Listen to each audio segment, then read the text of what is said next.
At it again. We are way down past Raymond, almost by Utica today. Working on a Jeep mail lady's truck. So we're going to be looking at that. She said the belt broke. I already have a belt. It's important to stay prepared. Make sure you bring your parts, because sometimes you'll be way out in the country and you don't want to have to run back and forth for parts. Hopefully it's just a belt and not a pulley or anything like that, because I didn't buy anything but a belt. 2016 Wrangler. So I'll remove this stuff and we'll see what we got. All right, I don't see any problems with any of the pulleys as of this time, but the belt is just really dry and old.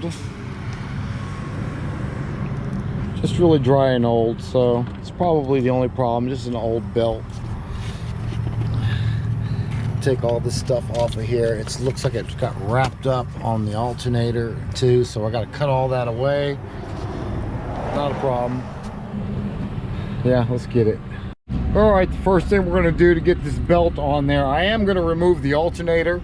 It's like 4 bolts. You see them right here, 15 millimeter, 13 millimeters, and another 15 millimeter on this side. Long bolts. All right. So let's remove those, get those out of the way. And finish taking this bolt off over here. I thought I had it off, but I did not. I tried to push that belt in through there without taking off the alternator, but I do not believe I can do it that way. So, you know, since this is my first Jeep design like this, I'm just gonna pull it off and take a look-see. I'm not disconnecting any power leads or anything. I'm just gonna lay it to the side so I can see what I'm doing. And while every time when you do a belt, you want to spin all the pulleys while you got the belt off. That's so you make sure you're not gonna be taking off things again and doing the pulleys. All the pulleys, they spin really nice. Water pump spins nicely. And it looks like I'm going to have to take that bracket off right here. Maybe, I don't know. Let me look at it. All right, guys. It looks like it's going to go behind this first pulley, like that. You do not have to take off the bracket. Just go on the other side of it. Just loop it around there. All right, and it goes to the air compressor over here after that pulley, around the water pump,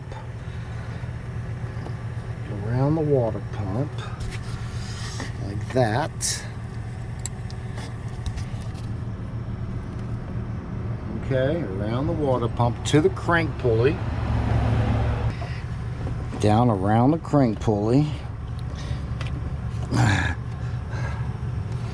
Okay, to the belt tensioner. Okay, that's correct. And power steering pump, belt tensioner, power steering pump, idler pulley. Okay, so you just got to weave this through there to the power steering pumps over here, guys. So I'm gonna see if I can feed it that way. That looks right. Yeah, I just gotta get it from here and pull it through. All right, well, what I actually did is put that ratchet on it. I pushed down on it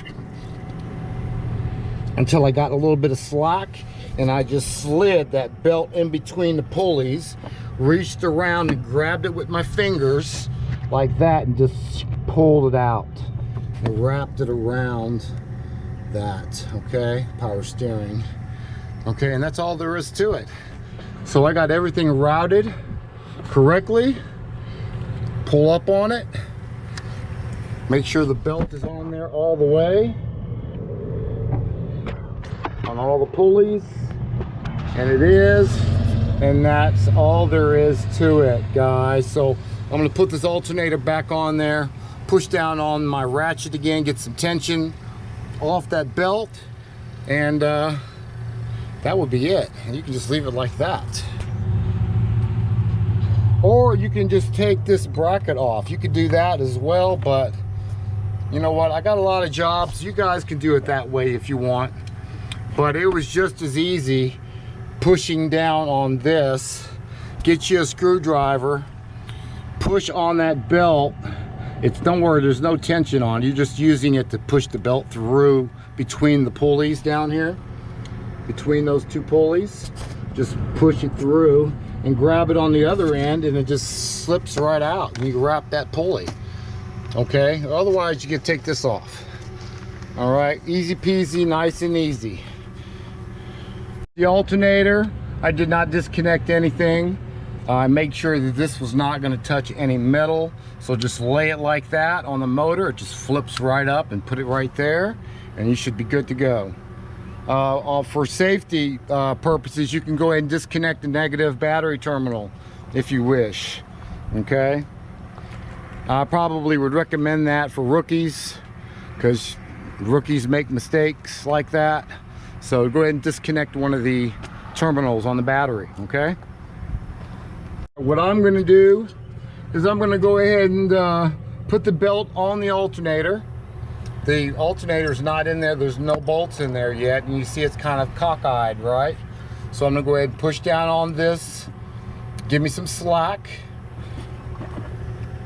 Give me some slack on it again. And then I can maneuver my alternator back in and slip a bolt in there. I can't do it and hold the camera at the same time, but I'll try to keep you there so I can show you kind of what I'm doing. I can show you kinda. So put the long bolt in there. Okay, just pushed it in, did not screw anything down. 13mm bolts go on the bottom, and get some more tension off of it, and do the other side.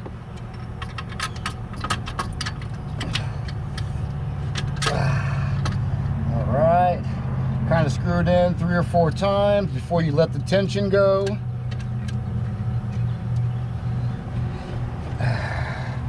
There it is.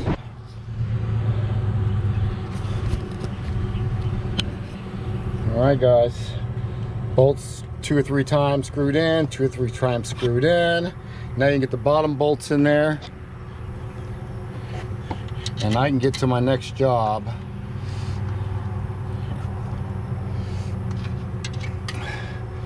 All right, that's it, man. Hayes Mobile Auto Repair. Actually, let's go ahead and get this thing back together again. We'll crank it up. This is the mail lady's truck, so she should be pulling up any time now. So I had to get this done quickly. She has to finish her route. So let me get to it. All right, guys, last but not least, man, tighten up your bolts. Tighten up your bolts and you will be done with this job. I know it was kind of crazy the way they got this designed, but as long as you follow the steps, you'll be fine. I chose not to waste time by taking off that bracket, so hopefully this is helpful to some of the more experienced mechanics. If you're not that experienced, just do it the other way. Take off that bracket if that helps out, but I don't think you really need to. Just keep the pressure on that tensioner and slip it through with the screwdriver. Use one hand to do this and one hand to push the belt through between those pulleys. Nice, easy peasy is what I meant to say. You know, guys, what the awesome thing about being a mobile, one of the most awesome things about being a mobile mechanic is you get paid what the job is worth, and you're saving the customer money on tow, because I'm way out here in the country. She would have spent a minimum probably 140 bucks to get this truck towed to the shop. She'd have to wait on it more than likely because it's already late in the afternoon till tomorrow. And you save her money. You save her money on the tow, and you give her a nice little price on the repairs, which I charged on this one, since I'm way out here in the country. I only charged her like $175 to do this, and she saved money on the tow as well. So it's a win-win. That's what I like to tell all my customers. If you work with, if Hayes works for you, it's going to be a win-win situation the majority of the time, because that's how I roll. All right, guys, we out of here. That's Hayes Mobile Auto Repair. We're in Jackson, Mississippi. Oh, check it out. There she is. She's delivering her mail. That's the Jeep I just worked on. Let's blow at her. There it is. Our good deed of the day. $175 plus the cost of the belt. So that's what I charged her. So anyways, you guys, if you're a mobile mechanic, you guys are just gonna have to feel. I can't tell you what I charge all the time. And again, I don't really do this for the money. I mean, the money's nice and all, but I do it because I have a lot of fun out here. I meet interesting people. Jeep coverage can be tricky. Some only cover a small area. And that area. Starting to sound kind of like this. Yeah, and it's a stepping stone. I don't know what I might be. I might be doing something totally different next year. I might not even be a mechanic no more. Like this, when the choice is clear. I might not even be a mechanic next year, but you know, I don't know. I don't know. It's a stepping stone. I don't know what's going to happen next year. Just having fun and making a little bit of money so I can use it as a stepping stone and do something else maybe. I don't know. We'll see how it goes. You might do that off-grid thing and do something totally different. We'll see. Alright guys, tools you're going to need for this Jeep Wrangler 3.6 liter motor. You're going to need a 13 millimeter socket, a 15 millimeter socket, half-inch drive ratchet with a short extension, a screwdriver to take off the air intake tube.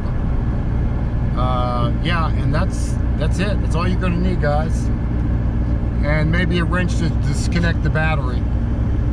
Okay? Estimated time for me to get this job done. I was done in 20 minutes maybe. About 20 minutes for me. So figure about 30 minutes you can get this job done. Alright guys, you guys have a good day. Thanks. Like and subscribe. I really appreciate you guys' support. Later. I'm out. Hayes Mobile Auto Repair. We're in Jackson, Mississippi. Acey Wacy, Chatto Waddo.